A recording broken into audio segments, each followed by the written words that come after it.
नमस्कार दोस्तों, चैनल में सभी का स्वागत है। दोस्तों, आज बात करेंगे मेलोनी की, जॉर्जिया मेलोनी। एक इटली की पीएम, ज़बरदस्त लेडी, स्ट्रगल किया उन्होंने और यहाँ तक पहुँची है। और अभी जो ट्रम्प को करारा जवाब दिया है, well done Meloni, fantastic, superb, fantastic.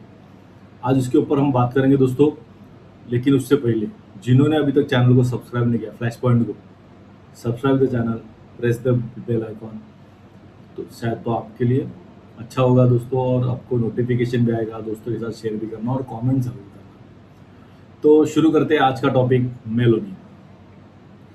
Giorgia Meloni दोस्तों एक संघर्ष की कहानी है, संघर्ष की कहानी जॉर्जिया मेलोनी। बहुत उन्होंने संघर्ष करके यहाँ तक आई है। उनको क्रेडिट जाता है उसका कि अपनी पार्टी को हमेशा उसके साथ रही, छोड़ के दूसरी, आजकल सब जन ऐसे करते हैं, छोड़ के दूसरी पार्टी में जाते हैं जहाँ अपना फायदा हो। वैसा नहीं किया उन्होंने। कठिन बचपन से स्टार्ट करते, उनका बचपन की स्टोरी भी एकदम थोड़ी एकदम दुखद है। 1977 में जन्म हुआ उनका। बचपन में पिता उनको परिवार को छोड़ के चले गए थे। माँ अकेली थी, अकेले ने संभाला, माँ ने उसको पालन पोषण किया। और आर्थिक कठिनाई थी, बहुत सारी उनको सामना करना पड़ा उनके लिए। उनमें कम उम्र, यानी वो सिर्फ 15 साल की थी जब वो अपने एक टाउन में पार्टी का ऑफिस था, वहाँ गई और उन्होंने राजनीति ज्वाइन की। उन्होंने कहा कि मुझे काम करना है। तो उन्होंने, पार्टी ने कहा चलो ठीक है, आप हमारे यूथ विंग है उसमें ज्वाइन हो जाओ। ऐसे करके उन्होंने राजनीति की शुरुआत हुई उनकी। उन्होंने, महिलाओं की बहुत कम संख्या थी उस टाइम पे, राजनीति में बहुत ही कम आते थे। फिर भी उन्होंने डिसाइड किया कि नहीं, मैं इसी पॉलिटिक्स में जाऊंगी। और उनको आलोचना, विरोध बहुत सामना करना पड़ा लेडी होने के कारण, लेकिन वो डटी रही, छोड़ा नहीं उन्होंने। और देखो ना दोस्तों, पुरुष प्रधान राजनीति जो पॉलिटिक्स है मोस्टली पुरुष प्रधान रहती है, उसमें एक महिला को इतने आगे आना एक ऐसे ही चुनौती होती है। और इटली की राजनीति में लंबे समय तक पुरुषों ने राज किया है, उनके ही कब्जे में रही है, ऐसे बोल सकते हैं। लेकिन मेलोनी ने ये मिथ तोड़ दिया और अपनी क्षमता साबित कर दी उन्होंने कि एक ज़बरदस्त टैलेंटेड लेडी है और मेहनत भी बहुत मेहनती है, ये उन्होंने साबित कर दिया। और छोटी पार्टी सपना बड़ा, ये उनका था। छोटी पार्टी थी लेकिन सपना बड़ा था उनका। 2012 में बाद में उन्होंने ब्रदर्स ऑफ इटली, ये उनकी पार्टी है, ब्रदर्स ऑफ इटली, इसकी स्थापना की 2012 में। शुरुआत में पार्टी में थोड़े कम लोग जुड़े, ज़्यादा जनाधार भी नहीं था, थोड़े कम था, ठीक ठाक बोल सकते हैं। लेकिन राजनीतिक विशेषज्ञों ने कहा कि पार्टी का कोई गंभीरता से नहीं लिया जा रहा है इस पार्टी को, तो इतना कुछ इसका वजूद नहीं है, ऐसे कहा। लगातार आलोचना उसको, और उनकी विचारधारा है ना, वो थोड़ा मुसोलिनी को अपना हीरो मानती है। मुसोलिनी ने इटली की अच्छा ही किया। मुसोलिनी क्या था दुनिया में जानती है, मुसोलिनी क्या चीज़ थी, दुनिया हिला के रख दी थी बंदे ने। तो वो बोलते, उन्होंने सब इटली के लिए अच्छा किया, इटली के लिए जो इटली के लिए अच्छा था वो मुसोलिनी ने किया। तो मुसोलिनी, यानी वो राइट विंग वाले सोच है ना, वैसी थी कि मुसोलिनी को मानना है सीधा राइट। और इटली में जितने भी सरकारें आई वर्ल्ड वॉर के बाद, वो सब लेफ्टिस्ट थे और लेफ्ट विंग के थे। तो ये बोल सकते हैं कि वो थोड़े एक्सट्रीमिस्ट राइटिस्ट थे, यानी कैथलिक, राष्ट्रवाद, ऐसी थी वो, ऐसी है वो। और वो खुलकर ये बात मानती है।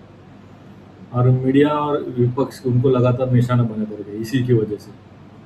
कई लोगों ने तो उनको विश्वास नहीं था कि ये आगे जाके प्रधानमंत्री बनेंगे, उनको बिलीव ही नहीं था कि हो ही नहीं सकता, ऐसा किया। लेकिन उन्होंने डटी रही। अभी उनकी सफलता देखते हैं दोस्तों।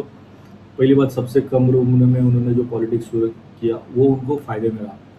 2008 में उन्होंने क्या किया, युवाओं को मिला के एक पहली प्रधानमंत्री बनी, फर्स्ट यंगेस्ट प्रधानमंत्री बन गई। हम पहले 2008 में पहले वो मंत्री बन गई, सबसे यंगेस्ट, और देश के सबसे युवा मंत्रियों में से एक थी वो। और बाद में पार्टी को राष्ट्रीय स्तर तक ताकत बनाया आहिस्ता आहिस्ता। उन्होंने अच्छा काम किया पार्टी के लिए। और ब्रदर्स ऑफ इटली को एक छोटी पार्टी से राष्ट्रीय स्तर तक पार्टी बना दिया, ताकत बढ़ाई पार्टी की। और पूरे देश में पार्टी का प्रभाव बढ़ाया, हर एक कोने कुछ गाँव गलियाँ सब में पार्टी को प्रचार किया अच्छे से। वो उनका क्रेडिट ज़रूर है उनको दोस्तों।